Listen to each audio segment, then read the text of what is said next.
আমার নবীর হাদিসে আছে তিনটা জিনিস দেরি করিও না। কোনো লাশ যখন জানাজার সামনে আসবে তাড়াতাড়ি জানাজা পরে কবর দিয়ে দাও, সামনে নিয়ে বক্তব্য দিও না। কথা কয় না, আছে না নাই? আমরা লাশ সামনে নিয়ে মোটামুটি 10-12 জন বক্তব্য রাখি, হুরুস্তু লাশের শান বলি, লাশের উপর যে কি কষ্ট হচ্ছে এটা আমরা বুঝি না। তো লাশকে সামনে নিয়ে বক্তব্য দেওয়ার প্রবণতা বন্ধ করতে হবে, এতে মুর্দার কষ্ট হয়।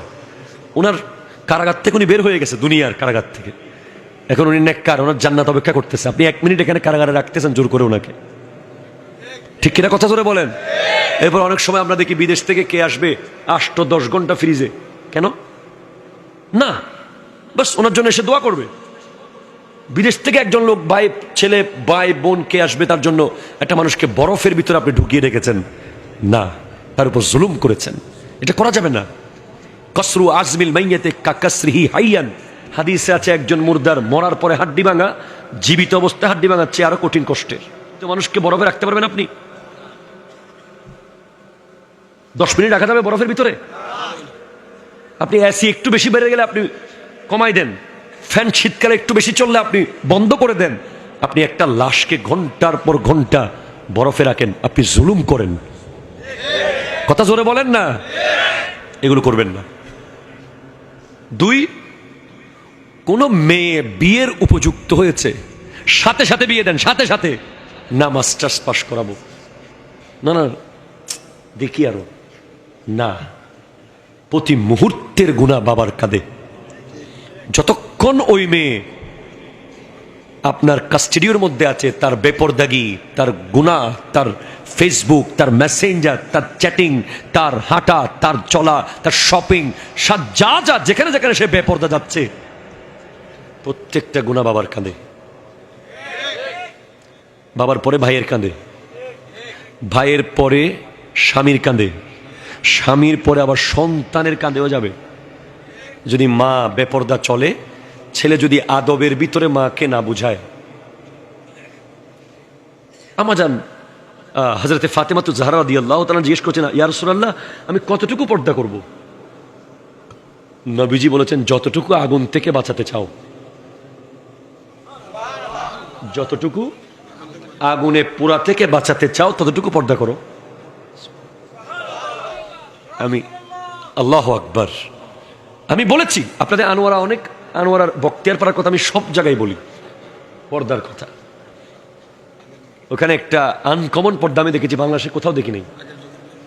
ইদানিং বোধহয় আস্তে আস্তে কমে যাচ্ছে, আছে এখনো আছে। আপনি অবাক হবেন, আপনারা তো গাউসে পাক আব্দুল কাদের জিলানী রহমতুল্লাহ আলাইহির মায়ের ঘটনা শুনেছেন। একটা ল্যাংরা লুলা বোবা কানা মেয়ে বিয়ে করতে হবে। তো আপনাকে আমি বলি, আচ্ছা জুইদণ্ডির মধ্যে এই গ্রামে কার ঘরে কোন মেয়ে আছে, কার বয়স কত, কার বিয়ে কত, কখন হয়েছে, কে বিয়ের উপযুক্ত হয়েছে, প্রায় মানুষ জানে। আমার এলাকার খবর একই, ওনার এলাকার খবর একই, ওনারও একই। কিন্তু আব্দুল কাদের জিলানী রহমতুল্লাহের আম্মা কতটুকু পর্দা করেছে যে 12 বছর উনি ওই ঘরে কাজ করেছেন। আব্দুল্লাহ হযরতে আবু সালে মুসা জঙ্গি দোস্ত, উনি জানতেন না সেই ঘরে একটা মেয়ে আছে। 12 দিন লাগবে এখন জানতে, 12 দিন লাগতে পারে সর্বোচ্চ, গোটা গ্রামে কার ঘরে কয়টা মেয়ে আছে জানার জন্য। পর্দা কোন লেভেলের হলে 12 বছর কাজ করেছেন জানেন নাই কোনোভাবে এখানে একটা মেয়ে আছে। এরকম একটা উদাহরণ আমি আপনাকে দিতে পারি, পৃথিবীতে অনেক জায়গায় এরকম উদাহরণ আছে, তবে আমার জানা একটা উদাহরণ আছে, দরবারের শ্রীকোট শরীফে যারা যারা গেছেন হুজুর কেবলার দরবারে, ওনারা এসে বলেছেন যে ওখানে কোনো নারীর অস্তিত্ব আছে কিনা জানা অসম্ভব। কোনোভাবেই বোঝার উপায় নেই যেখানে কোনো নারী আছে আসলে। এই না হলে কি পেট থেকে আওলাদ রাসূলুল্লাহ সৈয়দ আহমদ শাহ শ্রীকুটি আসে? এই না হলে কি আল্লামা তৈয়ব শাহ কেবলার মতো জাত আসে? এই না হলে আল্লামা তহের শাহ সাহেব কেবলা, যাকে দেখলে যুগের শ্রেষ্ঠ সুফিকে দেখছি মনে হয়, যিনি গ্লাসের ভিতর থেকে ফু দিয়েছেন, মৌলানা মুখতার আহমদ রেজভী হুজুরের মেয়ের মুখ দিয়ে আওয়াজ বের হওয়া শুরু হয়ে গেছে। গ্লাসে কোলেন নাই, গ্লাসের ভিতর থেকে ফু দিয়েছে। আরে ভাই, একটা শিম গাছ একটা পরুল গাছের দিকে তাকাইলে ভালো করে অবুক হদুগুম ফরুল শেষ, ঠিক কিনা বলেন না? একটা কাঁঠাল গাছে ও বারে দুগুণ হাট্টল। আপনি যে এই পেটটা দেখাচ্ছেন, আপনি যে শরীরের অঙ্গগুলো দেখাচ্ছেন, ওখান থেকে কি আর ওলি প্রডিউস হবে? হবে না। আমার মা বোনদের পর্দা, এটা কোত্থেকে এসেছে? ও মেয়ে বিয়ের উপযুক্ত হয়েছে, সাজাতে বিয়ে, দায়িত্ব স্বামীর, ঠিক কিনা জোরে বলেন না? এবার স্বামীর আন্ডারে থাকবে, স্বামী বুঝবে। এখন এখন স্বামীও তো আবার মারাত্মক, বউয়ের ছবি ফেসবুকে না দিলে ওনার ভাত হজম হয় না। হ্যাঁ,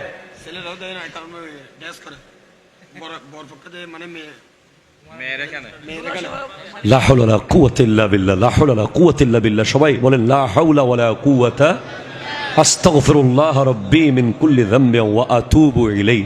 আয় হায় হায়, ডান্স তো করে, দুঃখ লাগে যে ডান্স করা যে হারাম, এটাও মানে না। যে মনে করে যে এটা যদি বলেন আপনি এখন এই তুমি মেয়েদের অনুষ্ঠানে গিয়ে এটা কেন করলে? আরে সবাই করে। কিতাবের নাম কি? কিতাবের নাম কি? ফতোয়ায়ে সবাই করে। এরপরে বলে যে আরেকটা কিতাব আছে, মানুষ কি বলবে। কিতাবের নাম কি? যে বল না, কিতাবের নাম কি? আল্লাহ কি বলবে সেটা না, রাসূল কি বলবে সেটা না। আপনার মেয়েকে আপনি বিয়ে বাড়িতে নিয়ে, ক্লাবে নিয়ে, কমিউনিটি সেন্টারে নিয়ে, ডানে একটা ক্যামেরা, বামে একটা ক্যামেরা, সামনে একটা ক্যামেরা, পেছনে একটা ক্যামেরা, আবার শুয়ে শুয়ে একটা। কথা জোরে বলেন না, ঠিক কিনা? আছে না? এখানে নাই মনে হয়। এবার আবার বউ আর জামাই মিলে ফ্লাইওভারের মাথায় গিয়ে গাড়ি বন্ধ করে, ফ্লাইওভার শর্ট। প্রায় সময় আমরা দেখি মাহফিল থেকে যাওয়ার সময় দেখি যে ও এখন আবার টানেল শট। লা হাওলা ওয়ালা কুওয়াতা ইল্লা বিল্লাহ। কে আনলো এগুলো? কে? আমরা আলেমরা এখন বিয়ে বাড়িতে যাওয়াকা নিজের জন্য লজ্জাজনক মনে করি, কোনো বিয়েতে যাই না। কে যাবে এসব বিয়েতে? এগুলো বিয়ে? এগুলো কোনো বিয়ের পর্যায়ে পড়ে? কেন আপনি এগুলো করবেন? আপনার মন চাইলে আপনি বিলের মাঝখানে গিয়ে অন্য সময় নাচেন, কাপড় চুপড় তুলে নাচেন, জবাব আপনি আল্লাহকে দিয়েন। নবীজির সুন্নার মধ্যে আপনি তলোয়ার চালাচ্ছেন। কি একটা কারবার! এক কালার ড্রেস, সবাই এক কালার শাড়ি। ওরে বাবা রে বাবা! ওখান থেকে আসার পরে বলতে, দোস্ত আমি তো শেষ। ওটা কি দেখলাম? জেনার বাজার, বিয়ে বাড়ি না। কি বলেন না? কি ব্যভিচারের একটা বাজার হয়ে গেছে বর্তমান বিয়ে বাড়ি। আপনি আমাকে ওল্ড বলেন, আপনি আমাকে প্রিমিটিভ বলেন, আপনি আমাকে শাইন বলেন, আপনি আমাকে খ্যাত বলেন, খ্যাত। আমি বলবো বর্তমানের বিয়ে বাড়িগুলো জেনার ফ্যাক্টরি হয়ে গেছে। আলেম ওলামা যাওয়ার কোনো সুযোগ নেই। আগে তো নারী আর পুরুষ আলাদা খাইতো, এখন টেবিল সাজায় বড়, চেয়ার দেয় দুইটা। কার কার চেয়ার? বউয়ের একটা, জামাইয়ের একটা, বড় বড় চেয়ার। এরকম হুজুরদের ওয়াজে চেয়ার আছে না? তো ওখানে আরো 24 জনের চেয়ার। কে বসবে? তালতো ভাই। কে বসবে? দুলাভাই। হারাম, হারাম, হারাম। নিজের দেবরকে দেখা দেওয়া হারাম ইসলামে। দেখা দিতে হবে নেকাব পরে, পর্দা করে। এখন তো বললে তো অনেক কথা। কোথায় পাবেন আপনি গাউসে পাকের আম্মাকে? কোথায় পাবেন আপনি ফাতেমাতুজ জাহরা রাদিয়াল্লাহু তাআলা আনহাকে, যার পেট থেকে বের হয়েছে কারবালার ইমাম, ইমামে হোসেন, ইমামে হাসান মুজতবা? কোথায় পাবেন আপনি আম্মা জান আয়েশা সিদ্দিকাকে, যার মুখ দিয়ে 3500-এর কাছাকাছি হাদিস আমার নবীর থেকে নকল হয়েছে? কোথায় পাবেন সেই নারী?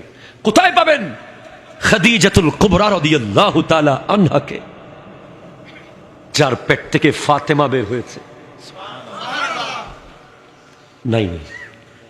3 নম্বর হলো, প্রথমে 1 নম্বর কি ছিল? কোন লাশ সামনে এসেছে, সাথে সাথে কি দেন? দাফন করেন। 2, কোন নারী বিয়ের উপযুক্ত হয়েছে, সাথে সাথে বিয়ে দিয়ে দেন, তাহলে পুরুষ দিবেন না? এখন পুরুষের বিয়ে আটকে আছে কেন? হুজুর আমার বোন রয়ে গেছে, হুজুর বড় ভাই রয়ে গেছে, হুজুর গট্টা বাঁধি, হুজুর আব্বা আম্মা হজ করে আসুক। কেন না? আপনার বিয়ে আপনি ফানকিহু মা তাবা লাকুম মিনান নিসাই মাসনা ওয়া সুলাসা ওয়া রুবা। আপনি যখন বিয়ে করে ফেলবেন আপনি খেয়াল করবেন ইনকামে বরকত, আপনার চেহারার সৌন্দর্য, আপনার নামাজ, আপনার সবকিছু অন্যরকম। বিয়ে করার পরে গরিব হয়ে গেছে কোনো লোক আছে এরকম? দেখাইতে পারবেন একজন? বিয়ে করার পরে পয়সা হয়েছে, ওই নারী নিজের রিজিক নিজে নিয়ে আসে, তোমারটা খেতে আসে না। আর ইসলাম তো বলেই দিয়েছে তোয়ামুল ওয়াহেদে ইয়াকফিল ইসনাইন, একজনের খাবার দুজনের জন্য যথেষ্ট। তোয়ামুল ইসনাইনে ইয়াকফিল আরবা, দুইজনের খাবার চারজনের জন্য যথেষ্ট। তোয়ামুল আরবাতে ইয়াকফিল সামানিয়া, চারজনের খাবার আটজনের জন্য